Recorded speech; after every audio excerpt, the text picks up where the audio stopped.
The rifle was 43 years old. The soldier holding it was 22. And for the next 40 hours, in a frozen trench that smelled like cordite and death, Corporal Matthias Heller would prove that obsolete weapons in the right hands are more dangerous than any modern rifle in the wrong ones. 27 enemy soldiers would die learning that lesson, each one falling to a bolt-action rifle that military doctrine had written off as museum-worthy junk. If this story moved your heart even once, subscribe. It's the least tribute we can give to men like him. It was January 14th, 1943, and the Eastern Front was a hellscape of snow and frozen corpses that stretched from Leningrad to the Black Sea. Heller was dug into a forward observation post outside Velikiye Luki, a Soviet town that had changed hands 4 times in the last 6 weeks. His position was a communication trench barely wide enough for 2 men, reinforced with logs that were already splintering from artillery impacts and filled with ice that never melted because the temperature hadn't risen above minus 20 degrees Celsius in 11 days. He was alone because everyone else was dead. His squad of 8 had been holding this position for 72 hours when the Soviet counterattack came at dawn 2 days ago. They'd held to the first wave, burning through ammunition until their MP-40 submachine guns ran dry and their MG-42 machine gun overheated and seized. They'd held through the second wave with rifles and grenades, fighting hand-to-hand in some sections of the trench where the enemy got close enough to touch. But the third wave broke them. 7 men died in 20 minutes, and Heller survived only because he'd been sent to the rear of the trench to retrieve ammunition and came back to find a position overrun and then mysteriously abandoned when Soviet forces pulled back to regroup. Now he was alone with the bodies of his squad mates, a broken radio that transmitted nothing but static, no reinforcements coming because his entire company was pinned down 300 meters to the south, and a rifle that shouldn't have been anywhere near the front lines of the most mechanized war in human history. The Gewehr 98 was a relic from the First World War, manufactured in 1900 at the Mauser factory in Oberndorf. It was a bolt-action rifle that fired 7.92 by 57 millimeters Mauser rounds, held 5 cartridges in an internal magazine, and required manual cycling between each shot. By 1943 standards, it was pathetically outdated. The Wehrmacht had moved on to semi-automatic rifles and automatic weapons that could fire hundreds of rounds per minute. The Gewehr 98 could manage maybe 15 rounds per minute in the hands of an expert, and Heller was good, but not that good. He'd been issued the rifle 3 weeks earlier, when his standard-issue carabiner 98K was destroyed by shrapnel during an artillery barrage. The supply sergeant had apologized, said it was all they had left, promised a replacement would come soon. The replacement never came. So Heller was stuck with a rifle his grandfather might have used in the trenches of Verdun, fighting a war that had left that kind of weapon behind decades ago. But Heller had grown up hunting in the Bavarian Alps, had learned to shoot from his father who'd learned from his father, and he understood something about bolt-action rifles that the doctrine writers at Wehrmacht headquarters had forgotten. Speed doesn't matter if you don't miss. A rifle that fires once and hits is infinitely more useful than a rifle that fires 30 times and misses 29. The Soviet forces began probing his position at 1,400 hours. Small groups, 3 or 4 men, moving through the snow-covered approaches to test his strength and locate his position. They expected to find a squad, maybe 6 or 7 soldiers with automatic weapons. What they found instead was 1 man with an antique rifle who'd spent 16 years learning to shoot running deer at 300 meters in alpine snowstorms. The first Soviet soldier died at 1,417 hours, shot through the chest at 220 meters. He'd been moving between 2 destroyed buildings, thought he was in cover, didn't account for the 6-inch gap between the structures. Heller saw the gap, calculated the movement, led the target by 8 inches and fired. The soldier went down like someone had cut his strings. The second and third died within 90 seconds of each other, both at ranges exceeding 250 meters. They'd been trying to flank his position from the east, moving fast through deep snow, confident that the distance and their speed made them safe. Heller's rifle disagreed. 2 shots, 2 bodies cooling in the Russian snow. The Soviets pulled back.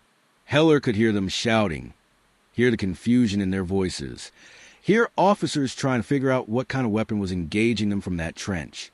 They'd expect a machine gun fire, the distinctive ripping sound of an MG-42 or the slower thump of a Maxim. What they got instead was the crack of single rifle shots, each one precise, each one deadly, each one coming from a weapon that should have been in a museum. Heller used a lull to assess the situation, and the assessment was grim. He had 117 rounds of ammunition, salvaged from his dead squad mates and from the remains of their supply cache. He had no food beyond half a loaf of frozen bread that was hard as concrete. He had a canteen of water that was 3/4 ice. He had no communication, no support, no way to call for artillery or air support or any of the things that modern warfare promised. What he did have was high ground, good sight lines covering 300 meters of approach terrain, and a rifle that was old enough to be his grandfather's but would fire every single time he pulled the trigger. In a war defined by mechanical complexity and industrial production, Heller's survival would come down to the simplest equation imaginable: one man, one rifle, one bullet at a time. The Soviets came again at 1,600 hours, and this time they came in force. 20 men, maybe 25, advancing in a skirmish line that spread across 200 meters of front. They were firing as they moved, pouring rounds toward Heller's position, trying to suppress him with volume of fire while they closed the distance. It should have worked. Against a lone soldier with a bolt-action rifle, that kind of assault should have been overwhelming. But the Soviets made a critical error in their tactical calculation. They assumed that because Heller had a slow-firing weapon, he couldn't generate enough effective fire to stop them. They assumed wrong. Heller had learned something hunting in the Alps that most soldiers never figured out. The bolt action isn't the slow part. The slow part is finding the target, acquiring the sight picture, controlling your breathing, making the decision to fire. The bolt action takes less than a second if you've done it 10,000 times. And Heller had done it at least that many times, working the action so smoothly it became muscle memory, his right hand cycling the bolt without conscious thought while his eye never left the target. He fired 11 shots in 90 seconds. 9 men went down. 2 missed. Not because Heller's aim was off, but because the targets dropped into cover at the exact moment he fired. Of the 9 hits, 7 were fatal within minutes. The other 2 were wounded badly enough that they couldn't advance, couldn't return fire, could only lie in the snow and bleed, while their comrades tried to figure out how one man with an obsolete rifle was destroying their assault. The Soviet line broke at 1,609 hours. The survivors pulled back, dragging wounded with them, shouting into radios, calling for support. Heller watched them retreat through his rifle sights, tracking targets, choosing not to fire because ammunition was finite, and he needed to conserve rounds for the next assault. There would be a next assault. There was always a next assault. He used the respite to reload the rifle, his fingers clumsy in the cold, fumbling with cartridges that were so frozen they stuck to his skin. Each round had to be pressed down into the magazine against the spring tension. 5 rounds loaded, the bolt closed, the rifle ready. Then he checked his ammunition supply. 106 rounds left. 11 fired, 9 hits. The mathematics of survival, calculated in brass and lead. Night fell at 1,730 hours, and the temperature dropped another 10 degrees. Heller could see his breath crystallizing in the air, could feel the cold working through his wool coat and leather gloves, settling into his bones. He knew the cold was more dangerous than the Soviets. Men froze to death on the Eastern Front every night, just stopped moving and never started again, found the next morning in positions that looked like they just sat down to rest. He couldn't afford to rest. Rest meant sleep, and sleep meant death, either from the cold or from the enemy, who would absolutely probe his position during the night. So he stayed awake, stamping his feet every few minutes to keep blood flowing, flexing his fingers, keeping the rifle close to his body so the metal wouldn't freeze. The Soviets sent scouts at 2,145 hours. For men, moving quietly through the darkness, thinking the night would hide them. They were wrong. Heller had grown up hunting at night in the Alps, had learned to track movement in darkness by sound and by the subtle changes in shadow that indicated something alive was moving. He heard them at 50 meters, saw them at 40, and fired at 30. The muzzle flash lit up the trench like a camera bulb, destroying Heller's night vision for critical seconds. But the first scout was down, and the other 3 were scattering, trying to locate the shooter in the darkness. Heller worked the bolt by feel, ejected the spent casing, chambered a new round, aimed at the sound of running feet, and fired again. Another muzzle flash, another blind moment. But he heard the grunt of impact, heard the body hit the snow. The remaining 2 scouts fired back, their rifles flashing in the darkness, bullets cracking past Heller's position and thudding into the log behind him. He dropped flat into the trench, counted 3, then rose just enough to see over the edge. One scout was retreating, running hard towards Soviet lines. The other was trying to find cover behind a destroyed wagon 30 meters out. Heller aimed at the wagon, at the spot where he knew the man would be hiding, at the 6-inch gap between the wagon bed and the ground. It was a shot most soldiers wouldn't attempt in daylight, let alone in darkness with frozen fingers and adrenaline making the rifle shake. But Heller had made harder shots on alpine chamois at dawn, when the light was bad and the wind was worse, and the animal was a quarter the size of a man. He fired, heard the impact, heard the cry, heard nothing after that. 3 scouts down. One escaped to report that the trench was still defended, still deadly, still impossible to approach without paying a price in blood. Heller reloaded the rifle, his hands shaking now from cold and stress and the aftermath of combat that left him feeling hollow and electric at the same time. 102 rounds remaining. Night was 6 hours old. Dawn wouldn't come until 0730 hours. That was 9 more hours of darkness, 9 more hours of cold, 9 more hours of staying awake and staying alive and making sure that every sound in the darkness wasn't a Soviet soldier coming to kill him.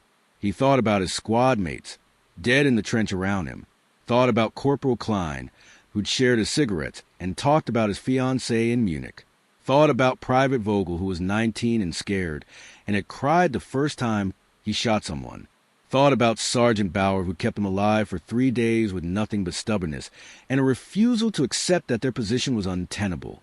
All of them dead now, frozen in the positions where they fell, their faces already covered with frost. Heller should have been with them, should have died in that 3rd wave, should have been overrun like the rest of the squad. The only reason he wasn't dead was chance, the random decision to send him for ammunition at the exact moment the position was being overrun. 5 minutes earlier, and he'd have been there with them. 5 minutes later, and he'd have walked into a Soviet-held trench and died without firing a shot. Instead, he was alive, alone, and responsible for holding a position that Wehrmacht doctrine said required at least a reinforced squad to defend.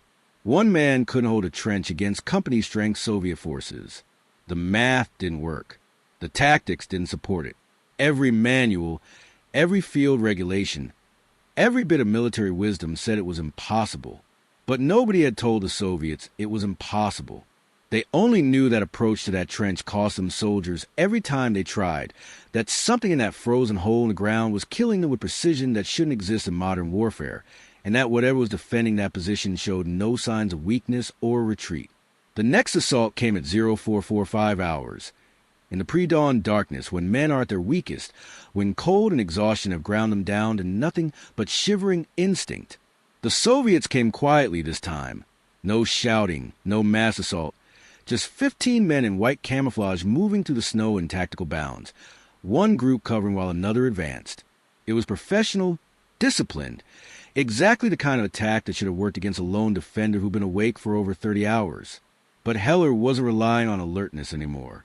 He was running on something deeper than consciousness, some primal level of awareness that had kept his ancestors alive in mountain winters and predator-filled forests.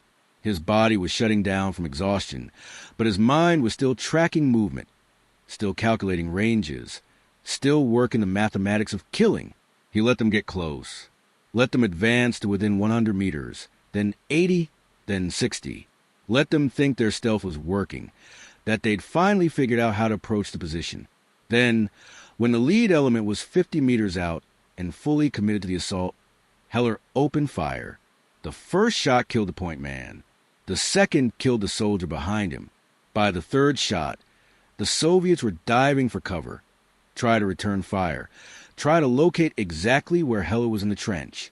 They fired at muzzle flashes, poured rounds into position, hit logs and dirt and frozen corpses.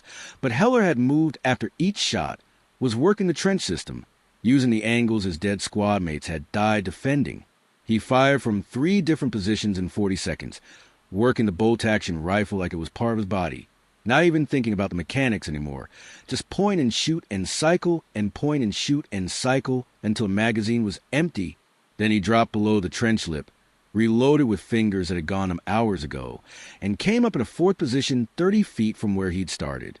The Soviets were pulling back again, leaving bodies in the snow, leaving weapons and equipment, leaving blood trails that looked black in the pre-dawn darkness. Heller counted 7 bodies that weren't moving, maybe more wounded, crawling back toward their lines, but 7 definite kills from 8 shots fired. His accuracy was holding even as his body gave out. 94 rounds remaining, dawn coming in 2 hours, and the certain knowledge that when the sun rose, the Soviets would be able to see his position clearly, would be able to coordinate their fire, would be able to bring up heavy weapons and artillery, and everything else they needed to eliminate one stubborn German with an antique rifle who refused to understand that he should have died 36 hours ago. Heller ate the frozen bread, gnawing on it until he could break off chunks small enough to swallow.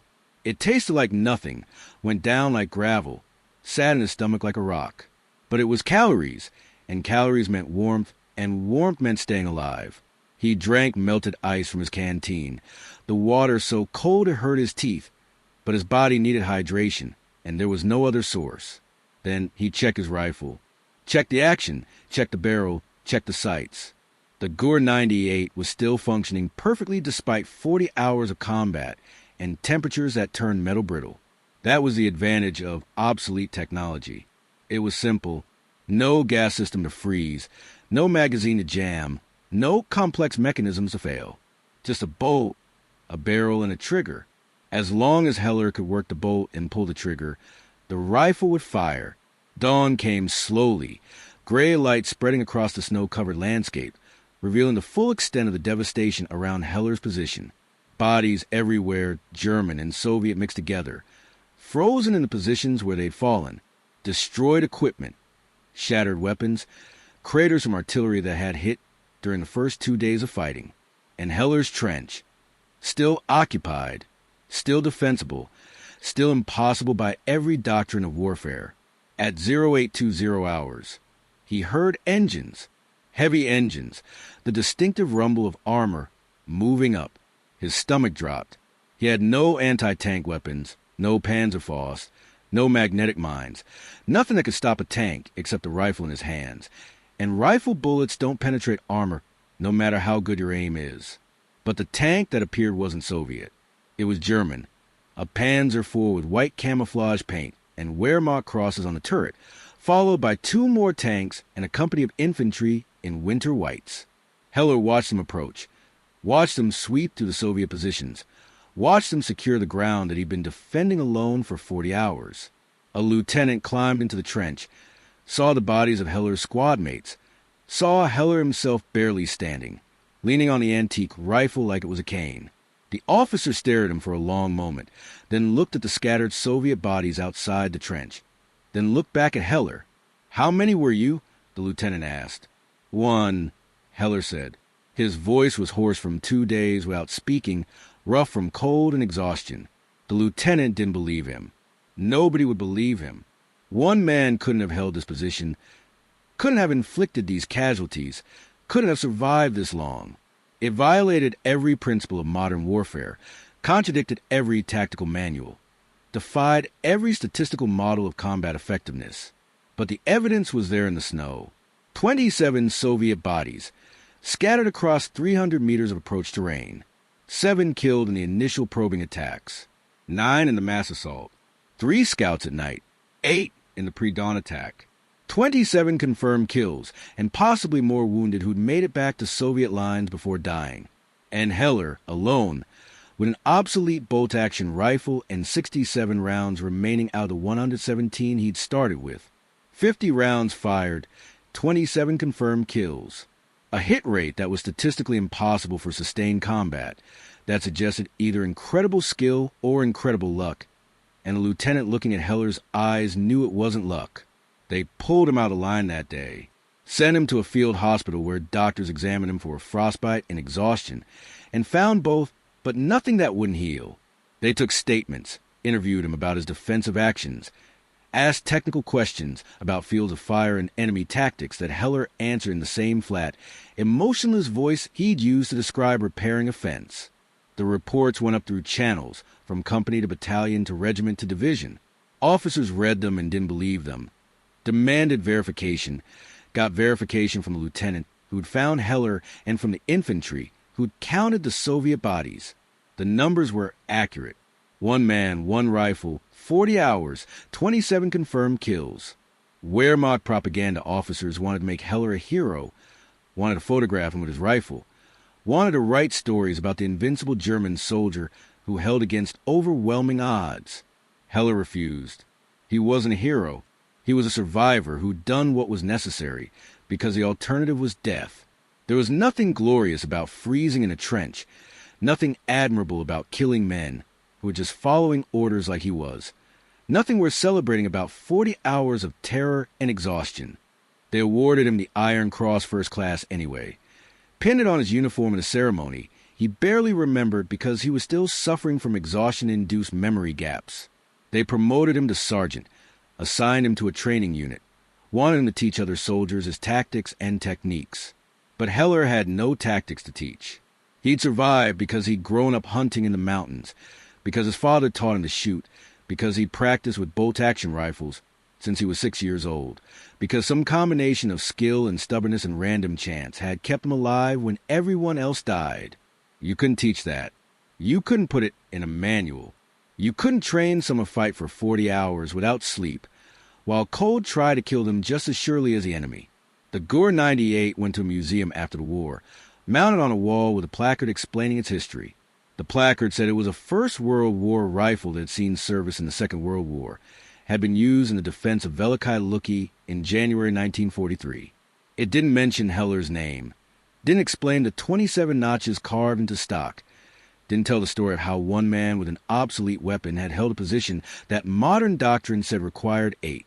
Heller survived the war, made it home to Bavaria, went back to hunting in the Alps. He never talked about Velikiye Luki, never mentioned the 40 hours in the trench, never explained what it felt like to kill 27 men with a rifle his grandfather might have used. When people asked about his Iron Cross, he'd say he got it for defensive actions on the Eastern Front and changed the subject. He died in 1989, 68 years old, in a hunting accident in the same mountains where he'd learned to shoot. They found him with an old bolt-action rifle next to him, not the Gur 98, but something similar, something simple and reliable that wouldn't fail when he needed it. His obituary mentioned his war service, said he'd been a decorated soldier, didn't go into details.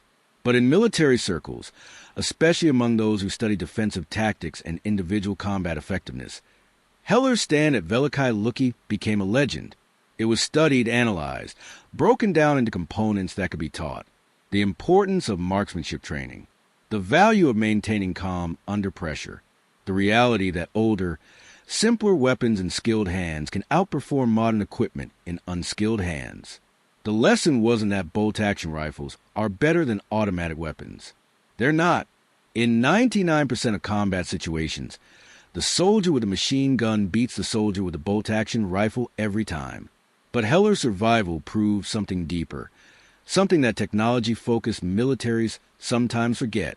The weapon is only as good as the person using it, and skill can overcome material disadvantage when combined with determination and favorable terrain. The Soviets learned this lesson too. After Velikiye Luki, their tactical doctrine started emphasizing the importance of neutralizing individual strong points before attempting to advance. They'd learned that one determined soldier in a good position with clear sight lines could inflict casualties out of proportion to their numbers, could delay entire assaults, could change the mathematics of combat in ways that mass and firepower couldn't always overcome. But there's a darker lesson in Heller's story, one that's harder to teach and less comfortable to acknowledge. He survived by becoming something other than human for 40 hours. He stopped thinking of the enemy as people, started thinking of them as targets, reduced human beings to mathematical problems solved with geometry and physics. That kind of mental transformation is what allows someone to kill 27 people without breaking. But it's also what haunts them afterward, when they have time to remember that every target was someone's son or brother or father. Heller carried those 27 deaths for the rest of his life. He didn't talk about them, didn't dwell on them, but they were there in a way he flinched at sudden noises, in the nightmares that woke him sweating at 3 a.m, in the way he avoided crowds and open spaces where he felt exposed. The war had changed him at Velikiye Luki, had taken a young man who loved hunting and transformed him into a killer, and no amount of time could completely undo that transformation. That's what combat does. It takes people and reshapes them, finds what they're capable of in the worst circumstances, and then expects them to live with that knowledge afterward. Heller discovered he was capable of fighting for 40 hours without rest, of killing efficiently and precisely, of reducing human life to trigger pulls and bolt cycles. And then he had to live for another 46 years knowing that about himself, knowing what he'd done, knowing what he was capable of when pushed to the absolute limit of human endurance. The obsolete rifle was just a tool. The real weapon was Heller himself, his training and skill and determination, and willingness to do whatever was necessary to survive. The Gur 98 didn't hold that position for 40 hours. Heller did, using a rifle that happened to be available, that happened to work, that happened to be reliable enough to fire 50 times without failing. If he'd had a modern rifle, he might have killed more enemy soldiers. Or he might have killed fewer, might have relied on rate of fire instead of precision, might have run out of ammunition faster, and died when his magazine went dry. The bolt-action rifle forced discipline, forced precision, forced Heller to make every shot count because he couldn't afford to waste ammunition on suppressive fire or panic shooting. In that sense, the obsolete weapon saved his life. It imposed limitations that turned out to be advantages in his specific situation. It made him slow down, make better decisions, prioritize targets, conserve resources. A modern rifle might have removed those limitations, and with them the discipline that kept him alive. That's the paradox of Heller's stand. He succeeded not despite his obsolete equipment, but partially because of it. The rifle matched his skills, matched his training, matched the tactical situation he found himself in. A different soldier with a different background might have preferred an automatic weapon, might have survived using different tactics, might have died where Heller lived. Combat isn't about finding the objectively best solution. It's about matching available resources to the situation and the person using them. Heller was the right soldier with the right rifle in the right position at the right time. Change any of those variables and the outcome changes. Put him in urban combat, where engagements happen at 20 meters instead of 200, and the bolt-action rifle becomes a liability. Give the same rifle to a soldier without his training and background, and they die in the first hour. Position him somewhere without clear sight lines and elevation advantage, and numbers overwhelm precision. But at Velikiye Luki in January 1943, with 300 meters of open approach terrain and elevation that allowed him to see enemy movement before they could effectively engage him, Heller and his obsolete rifle were a perfect offensive combination. The Soviets never figured out how to overcome that combination, never adapted their tactics fast enough, kept trying approaches that exposed them to precision fire from a shooter who rarely missed. The final irony is that Heller would have preferred not to be there at all.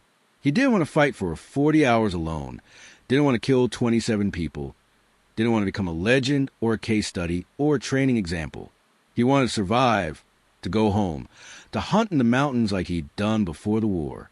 The heroism that others saw in his actions, he experienced as desperation and fear and the grinding necessity of killing or being killed. That disconnect between how combat is remembered and how it's experienced is the real story of Velikiye Luki. From the outside, it looks like courage and skill and determination, looks like something admirable and worthy of study.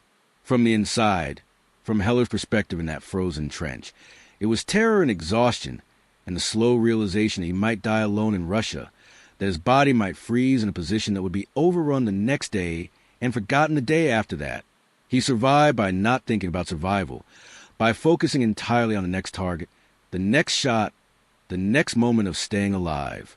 40 hours became a series of individual seconds, each one requiring complete attention, each one potentially his last. There was no room for fear, because fear requires thinking about the future, and Heller couldn't afford to think beyond the next trigger pull. That kind of focus is what separates soldiers who survive impossible situations from those who don't. It's not about being braver or stronger or better trained. It's about the ability to narrow your world down to the immediate, the tactical, the solvable problems right in front of you. Heller didn't survive 40 hours in a trench. He survived 1 second. 40 times 3,600, each second independent of the ones before and after it. And when those 40 hours finally ended, when the relief force arrived and the immediate threat passed, then and only then did Heller allow himself to feel the accumulated weight of everything that had happened. The exhaustion, the fear, the grief for his dead squad mates, the horror of what he'd done, all of it hit him at once and left him barely able to stand. The lieutenant who found him thought Heller was wounded, was looking for blood and broken bones. Couldn't understand why he was leaning on his rifle like his legs wouldn't work. But Heller wasn't physically wounded. He was carrying a different kind of injury, the kind that doesn't show on medical examinations, the kind that takes years to heal if it ever heals at all. 40 hours of combat had used up something inside him, some reserve of strength or will or humanity that couldn't be easily restored. He'd pushed himself past normal limits, past what human beings are designed to endure, and the cost of that pushing was damage that wouldn't become apparent until later, until the nightmare started, until the flashback began, until he realized that part of him was still in that frozen trench, still watching for Soviet soldiers, still working the bolt-action rifle in an endless loop of targeting and firing and cycling that would never completely stop. That's what combat does to people. It doesn't just risk their lives. It changes who they are, rewrites their neural pathways, alters their fundamental relationship with violence and death and their own mortality. Heller went into that trench as one person and came out as someone different, someone who'd seen what he was capable of when everything else was stripped away, and that knowledge changed everything. The obsolete rifle was retired after Velikiye Luki, sent to storage and eventually to a museum. But Heller carried his experience forward for the rest of the war and the rest of his life, carried the weight of 27 deaths in 40 hours of sustained combat that military doctors would later recognize as a textbook case of sustained combat stress that should have broken him but somehow didn't. He should have broken. The psychiatric literature says that humans can sustain high-intensity combat for roughly 3 days before effectiveness drops below 50%, before decision-making fails, before the risk of complete psychological collapse becomes overwhelming. Heller fought at maximum intensity for 40 hours with no rest, no relief, no support, under conditions that tested the limits of human endurance. By every statistical model, he should have collapsed, should have made fatal errors, should have died in that trench with his squad. But statistics describe populations, not individuals. Heller wasn't a statistic. He was one specific person with one specific set of skills and experiences and psychological resilience factors that happened to combine in a way that allowed him to do something that was statistically improbable but individually possible. He was an outlier, the one case in 1,000 that survives when everyone else dies, and studying outliers teaches us the limits of what humans can do when pushed to extremes. The military value of Heller's stand wasn't just a tactical victory of holding a position. It was the proof that individual soldiers matter, that training and skill can overcome material disadvantage, that determination and precision can achieve results that mass and firepower sometimes can't. In an era of industrial warfare defined by artillery barges and mass tank assaults, Heller proved that individual combat effectiveness still mattered, that one person in the right position with the right skills could change outcomes. But the personal cost of that proof was Heller's psychological health, his sleep, his peace of mind, his ability to function normally in civilian society. He survived Velikiye Luki but never fully escaped it, carried it with him like the rifle he'd used, heavy and cold and impossible to put down. If you believe stories like this shouldn't vanish with time, subscribe. Let's keep their memory alive together. That's the real lesson of the obsolete bolt-action rifle that killed 27 enemy soldiers over 40 hours. The lesson isn't about weapons or tactics or defensive positions. It's about the human cost of survival, about what people sacrifice to stay alive in impossible situations, about the way combat changes those who experience it in ways that can never be fully understood by those who don't. Heller's story is remembered for the kills, for the tactical achievement, for the impossible defense that succeeded against all odds. But Heller himself remembered it differently. He remembered the cold, the exhaustion, the faces of his dead squad mates, the weight of 27 deaths that he caused, and the 46 years he spent afterward carrying that weight, trying to reconcile the person he'd been before with the person he'd become during those 2 days in a frozen Russian trench, where obsolete weapons and desperate determination somehow added up to survival.